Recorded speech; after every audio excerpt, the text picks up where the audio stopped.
New season, new technology. We've got a brand new touch screen for the new Premier League season. Why are you so excited? Because look, it goes up and down. It's fantastic. Our top 10 best attacking trios. I'm assuming you're not going to put Bournemouth at number 1, so let's start at number 10. Who do you like, but who do you like 9 better of? All right.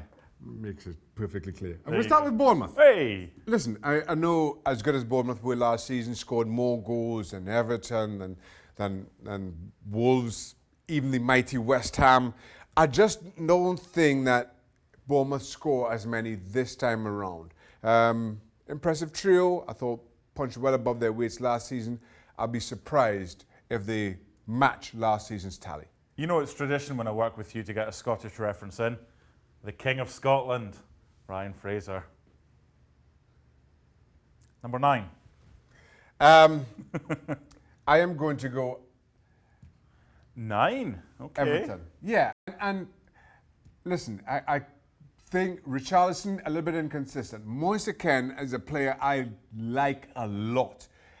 Really surprised that Juventus let him go. I think Everton have gotten an absolute snip, but yet to kick a ball in the Premier League. So we just see how he settles into that role.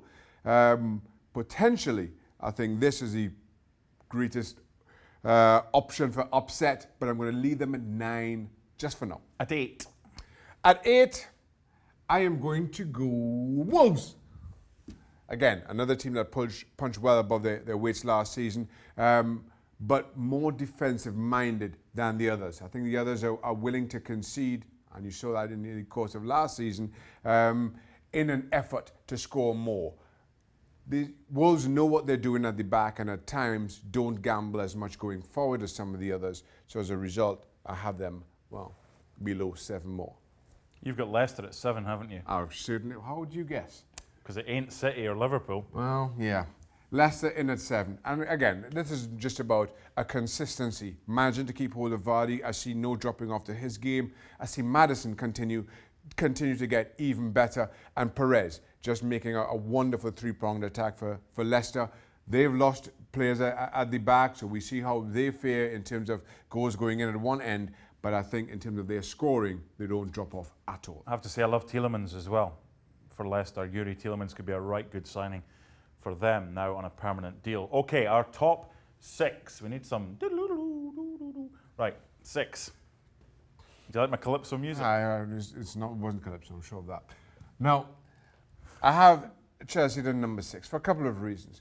Giroud is not a goal-scoring centre-forward. Is he even a starter with Batshuayi and Abraham, who's been starting pre-season? Yeah, I'd start Giroud. You would? I would start. I still think what Giroud does and what Giroud brings to this team, not many can emulate. The trouble is you have to take it that he's not going to get you 20 goals as is the normal standard for a centre-forward at this level. If he gets you 10, you actually take that. There are also question marks around Hudson-Odoi and his fitness. This is the assumption that when he does come back, he doesn't miss a beat. And similarly, Pulisic, who's been simply outstanding in pre-season, continues that good form. So there's a lot to caveats to go with Chelsea being this high. Plus, you've got Willian, Pedro, Ross Barkley, Mason Mount, who was good at the weekend against Mönchengladbach. So we've got 6 through 10. We now need 5 through 1. All 5 are very good, aren't they? All 5 are very good. And at their best, well, outside of the top 2, I think there's not a whole lot between the other 3.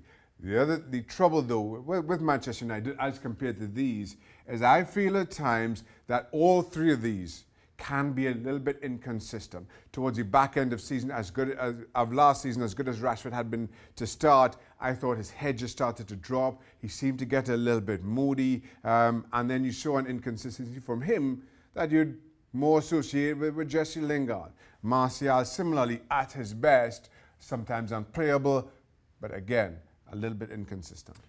Now, first of all, are you going Spurs at 4? Why you ask? Because you're going to tell me in a minute. The reason I ask is because I want to talk about Eriksen and why we've gone for Ali over Eriksen or whatever.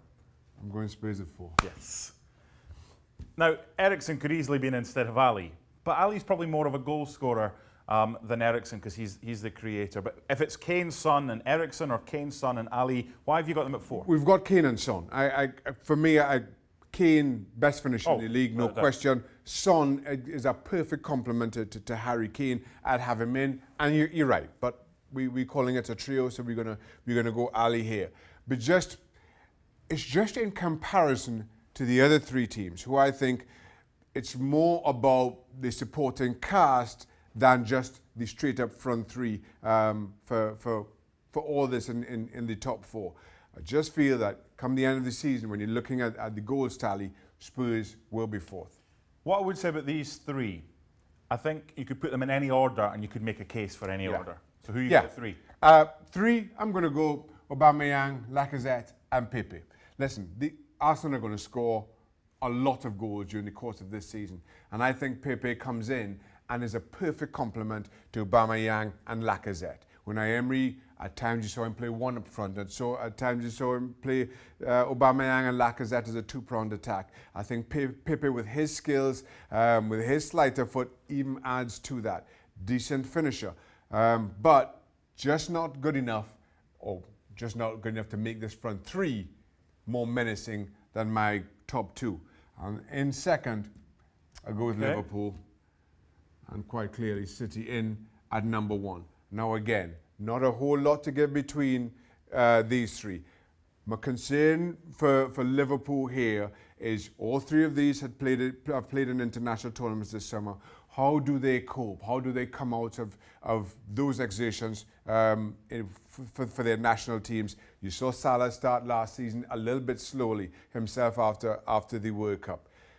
And here, the caveat to Manchester City being this high up again is that De Bruyne rediscovers the form, doesn't have the injury issues that he had last season, rediscovers the form that he had of a couple of seasons ago. He does that. Again, I think you see City topping the scoring charts, as it did last season, of course. I wouldn't be surprised if this was the highest scoring Premier League since, of course, football began when it was invented in 1992. Premier League. It's frightening. It is. And more teams are shifting that focus to scoring goals, whereas the old cliche was titles were won or lost on defences. Now you're seeing teams defending from the front and being prepared to press you high up the park and quite simply outscore you. Really looking forward to the Premier League. It begins this weekend. Remember, Liverpool in action on Friday. A full recap of everything that happens after the event, before that ESPN FC, for full previews all this week. Well, thank you very much for watching ESPN on YouTube. For more sports highlights and analysis, be sure to download the ESPN app. And for live streaming, premium content, and let's not forget as well, ESPN FC 7 days a week. Subscribe to ESPN Plus.